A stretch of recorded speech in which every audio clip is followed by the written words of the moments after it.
আজি এই ভিডিঅ'টোত আমি এটা চুঙাৰ আয়তন আৰু পৃষ্ঠকালি কিদৰে নিৰ্ণয় কৰিব পাৰি সেই বিষয়ে আলোচনা কৰিম। তাৰ বাবে আহাচোন আমি এটা প্ৰথমে চুঙা আঁকি লওঁ। প্ৰথমে মই এটা চুঙা আঁকিবলৈ চেষ্টা কৰিছোঁ।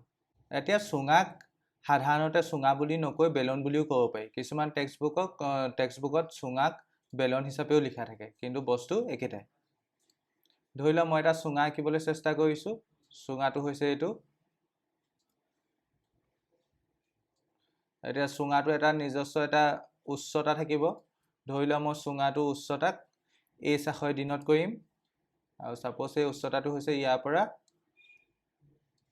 তললৈকে, আৰু সেই h ৰ মানটো হৈছে সাপোজ 8 সেন্টিমিটাৰ। মই যিটো চুঙা ড্ৰ কৰিছোঁ চুঙাটোৰ উচ্চতা কিমান বুলি ধৰিছোঁ 8 সেন্টিমিটাৰ বুলি ধৰিছোঁ। এতিয়া যিটো চুঙা দিয়া আছে তেন্তে চুঙাটোৰ এটা ব্যাসাৰ্ধ থাকিব, বা চুঙাটোৰ যি ভূমিপৃষ্ঠ এটা ব্যাসাৰ্ধ থাকিব। সাপোজ ব্যাসাৰ্ধটো মই ধৰি লওঁ r হিচাপে, আৰু তাৰ মানটো সাপোজ 4 সেন্টিমিটাৰ।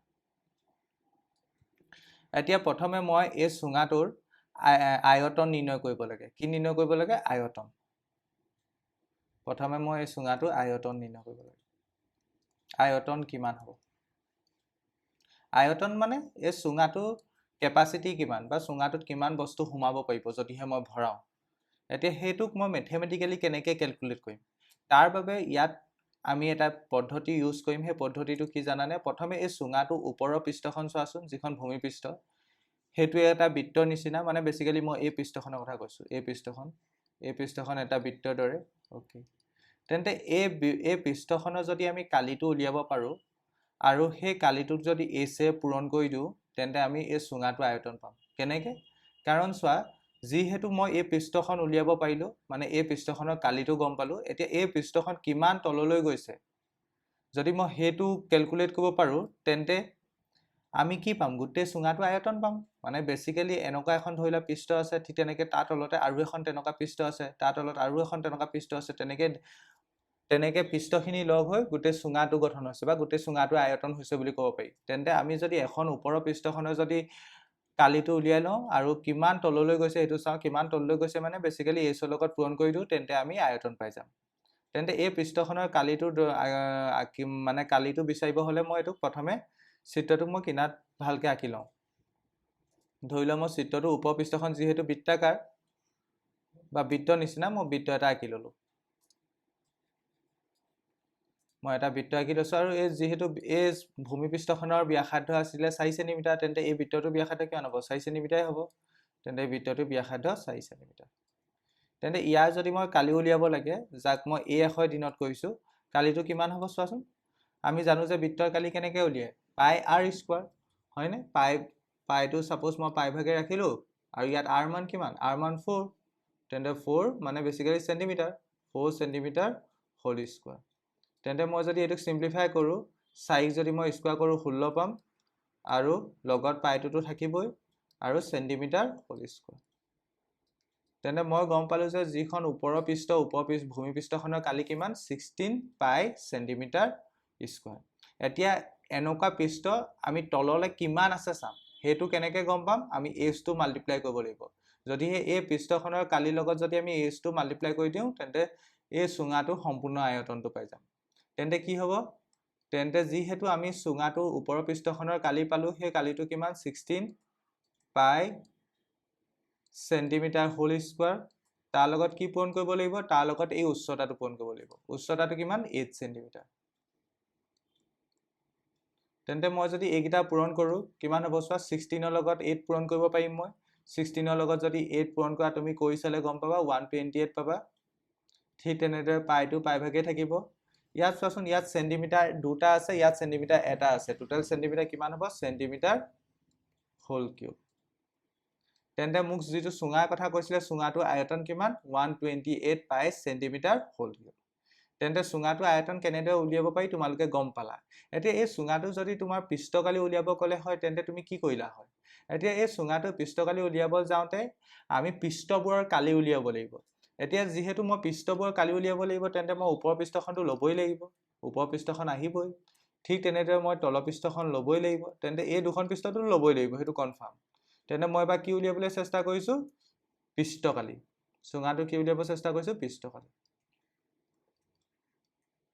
পৃষ্ঠকালি ওকে পৃষ্ঠকালি উলিয়াবলৈ যাওঁতে গম পালো যে ওপৰ পৃষ্ঠখন ল'বই লাগিব ঠিক একেদৰে তলৰ পৃষ্ঠখন ল'বই লাগিব ওপৰ পৃষ্ঠখনৰ কালি কিমান আছিলে ওপৰ পৃষ্ঠখনৰ কালি আছিলে আমাৰ 16 পাই সেন্টিমিটাৰ স্কয়াৰ ঠিক তেনেদৰে তলৰ পৃষ্ঠখনৰ কালিও কিমান হ'ব 16 পাই সেন্টিমিটাৰ স্কয়াৰ হ'ব তেন্তে ওপৰখনো ল'ব লাগিব তলৰখনো ল'ব লাগিব দ্যাট মিন্স আমি কি লিখিব পাৰিম 2 into 16 পাই সেন্টিমিটাৰ স্কয়াৰ কেলে 2 টো মাল্টিপ্লাই কৰিলো কাৰণ মই উপপৃষ্ঠখনো লৈছো তলপৃষ্ঠখনো লৈছো তাৰ পাছত কি থাকিলে তাৰ পাছত আমাৰ এই চাৰিওফালৰ বক্ৰপৃষ্ঠটো কালি ল'ব লাগিব চাৰিওফালৰ এই বক্ৰপৃষ্ঠটো কালি ল'ব লাগিব বক্ৰপৃষ্ঠটো কালি হয়নে উপপৃষ্ঠখন তলপৃষ্ঠখন আৰু চাৰিওফালৰ গোটেই বক্ৰপৃষ্ঠটো কালি মিলিয়ে গোটেই পৃষ্ঠকালিটো হৈছে এটা চাৰিওফালৰ বক্ৰপৃষ্ঠটোৰ কালি কি দৰে উলিয়াব পাৰি তাৰ বিষয়ে ইয়াত এতিয়া মই এটা পদ্ধতিৰ কথা জানিব লাগিব বা ইয়াত এটা পদ্ধতি ইউজ কৰিব লাগিব আৰু হেতু হৈছে তুমি প্ৰথমে ইয়াক তুমি এই চুঙাটোক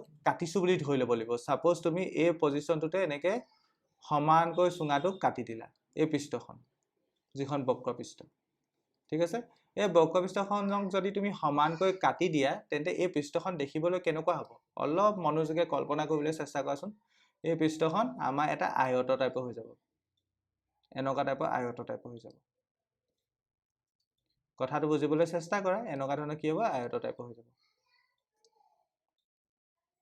কেলে হ'ব কাৰণ চোৱা এইটো এটা গোলক টাইপৰ মানে ঘূৰণীয়া টাইপৰ এটা বস্তু আছিলে পৃষ্ঠটো বক্ৰপৃষ্ঠ আছিলে তাত যদি মই এটা পজিশনত ইয়াত কাটি দিলো কাটি পেলে ধৰিলা এই পৃষ্ঠখন তুমি এনেকে মানে মুকলি কৰি দিলা মানে এনেকে খুলি দিয়াৰ ফলত এই পৃষ্ঠখনে কেনেকুৱা ৰূপ ল'ব এটা আয়তৰ ৰূপ ল'ব ঠিক আছে আৰু তেন্তে তোমাৰ যিহেতু এই উচ্চতাটো কিমান আছিলে 8 সেন্টিমিটাৰ আছিলে উচ্চতাটো 8 সেন্টিমিটাৰ আছিলে তেন্তে এই দৈৰ্ঘ্যটো কিমান হ'ব আমাৰ যিহেতু উচ্চতাটো 8 সেন্টিমিটাৰ আছিলে তেন্তে এই দৈৰ্ঘ্যটো সাপোজ মই ধৰি ল'ব পাৰো এই দৈৰ্ঘ্যটো 8 সেন্টিমিটাৰ হ'ব তেন্তে এই দৈৰ্ঘ্যটো 8 সেন্টিমিটাৰ হোৱাৰ লগে লগে বিপৰীত দৈৰ্ঘ্যটো 8 সেন্টিমিটাৰ হ'বই লাগিব হয়নে কাৰণ এই বস্তুটো কাটি পেলে যিটো অংশ পাম সেই অংশটোৱে কি কৰিব এটা আয়তৰ নিচিনা গঠন ল'ব তেন্তে আমি গম পালো যে ওপৰটো 8 সেন্টিমিটাৰ তলটো 8 সেন্টিমিটাৰ এটা বাকি থাকিলে এই ডখৰ দৈৰ্ঘ্যটো উলিয়াব হলে আমি কি কৰিব লাগিব চোৱাচোন এই দৈৰ্ঘ্য মানে তুমি চুঙাটোক এনেদৰে কাটিলা মানে কেনেকে চুঙাটোক কাটি পেলে ধৰিলা মেলি দিয়াৰ ফলত তুমি ধৰিলা এই দৈৰ্ঘ্যটো উলিয়াবলৈ এই গোটেই এনেকে এটা পাক ঘূৰিব লাগিব এটা পাক ঘূৰা মানে কি এই দৈৰ্ঘ্যটোৱে কি বুজাইছে এই বৃত্তটোৰ পৰিধিটো বুজাইছে এই বৃত্তটো কি বুজাইছে পৰিধিটো বুজাইছে তেন্তে এই দৈৰ্ঘ্যটো পাব হলে আমি এই বৃত্তটোৰ কি উলিয়াব লাগিব পৰিধি সাপোজ চি পৰিধিক মই চি আখৰ ধৰি লৈছো আৰু পৰিধি উলিওৱা ফৰ্মুলাটো কি আছিলে টুৱাইস পাই r পৰিধি উলিওৱা ফৰ্মুলাটো কিমান আছিলে twice pi r twice pi into r ৰ ভ্যালু কিমান 4 centimetre twice pi into 4 centimetre basically এটুক যদি সিম্পলিফাই কৰা 2 into 4 8 পাই সেন্টিমিটাৰ হ'ব তেন্তে আমি এটা কথা ক'ব পাৰো যে এই চুঙাটোক যদি আমি সৰলকে এনেকে সমানকৈ যদি কাটি পেলে বহল কৰি দিও তেন্তে হি এটা আয়তৰ ৰূপ ল'ব তেন্তে আয়তৰ বিপৰীত দুটা বাহু দৈৰ্ঘ্য 8 সেন্টিমিটাৰ হ'ব গম পালো আৰু বাকি দৈৰ্ঘ্যটো উলিয়াব হলে আমি বৃত্তটোৰ পৰিধি ক্যালকুলেট কৰিব লাগিব আৰু বৃত্তটোৰ পৰিধি যিহেতু 8 পাই সেন্টিমিটাৰ হ'ল তেন্তে এই বাহুডালৰ দৈৰ্ঘ্য 8 পাই সেন্টিমিটাৰ ক'ব পাৰো ঠিক তেনেদৰে এই বাহুডালৰ দৈৰ্ঘ্য কিমান হ'ব 8 পাই সেন্টিমিটাৰ তেন্তে আমি এইটো এটা আয়তৰ নিচিনা আকৃতি এটা পালো তেন্তে ইয়াৰ কালি কেনেকৈ ওলাব মানে ইয়াৰ কালি উলিওৱা বা তুমি ইয়াৰ কালি উলিওৱা একে কথা ইয়াৰ কালি কেনেকৈ ওলাব সাপোজ ইয়াৰ কালি a আৰু আয়তৰ কালি কেনেকৈ উলিয়ায় দিশ পূৰণ প্ৰস্থ সাপোজ দিশ 8 সেন্টিমিটাৰ দিশটো হৈছে 8 সেন্টিমিটাৰ পূৰণ প্ৰস্থটো কিমান 8 পাই সেন্টিমিটাৰ 8 পাই সেন্টিমিটাৰ তেন্তে এটো হ'ব 8 64 মাল্টিপ্লাই কৰিলে সেন্টিমিটাৰ আৰু লগত পাইটো আহিবই আৰু সেন্টিমিটাৰ হোল স্কয়াৰ হ'ব তেন্তে মই অথনি পৃষ্ঠকালিটো উলিয়াব যাতে উপপৃষ্ঠখন আৰু তলপৃষ্ঠখন অলৰেডি যোগ কৰিলোই এতিয়া মোক কি কৰিবলৈ আছে বক্ৰপৃষ্ঠখনৰ কালিটো যোগ কৰিব আছে আৰু বক্ৰপৃষ্ঠখনৰ কালিটো কিমান পালো মই বক্ৰপৃষ্ঠখনৰ কালিটো পালো 64 পাই সেন্টিমিটাৰ হোল স্কয়াৰ এটো যদি তুমি সিম্পলিফাই কৰা দেখিবা যে এটো সিম্পলিফাই কৰিলে কিমান হ'ব এটো সিম্পলিফাই কৰিলে 2 into 16 মানে that means 32 পাই সেন্টিমিটাৰ স্কয়াৰ ঠিক একেদৰে এটো 64 পাই সেন্টিমিটাৰ স্কয়াৰ হ'ব এতিয়া যদি এইকেইটাক যোগ কৰি দিয়া এইকেইটাক যোগ কৰিলে তুমি পাবা 96 পাই সেন্টিমিটাৰ স্কোয়াৰ তেন্তে আমাৰ এইটোৱে হ'ব পৃষ্ঠকালি তেন্তে এই পৃষ্ঠকালিটোৱে কি মিন কৰিছে ইয়াত চোৱাচোন ইয়াৰ পৃষ্ঠকালি উলিয়াব যাওঁতে এককটো কি পালা সেন্টিমিটাৰ স্কোয়াৰ মানে আমি এই পৃষ্ঠখনত বা এই চুঙাটোত মানে একক সেন্টিমিটাৰ স্কোয়াৰৰ কিমানটা বৰ্গ সংস্থাপন কৰিব পাৰিম সেইটো বুজাইছে যেহেতু ইয়াত সেন্টিমিটাৰ স্কোয়াৰ আছে তেন্তে আমি যেটো পৃষ্ঠকালি ক্যালকুলেট কৰিলো হেতু মানে 2D ক্যালকুলেশন তেন্তে ইয়াৰ মিনিংটো কি ইয়াত কিমানটা একক দৈৰ্ঘ্যৰ মানে বৰ্গ সংস্থাপন কৰিব পাৰিম ঠিক তেনেদৰে আয়তৰ মিনিংটো কি ইয়াত এককটো কি দিয়া আছে সেন্টিমিটাৰ কিউব তেন্তে আমি ইয়াৰ ভিতৰত এই চুঙাটোৰ ভিতৰত কিমানটা একক দৈৰ্ঘ্যৰ এনেদৰে ঘনক সংস্থাপন কৰিব পাৰিম হেতু বুজাইছে কাৰণ ইয়াত সেন্টিমিটাৰ কিউব আছে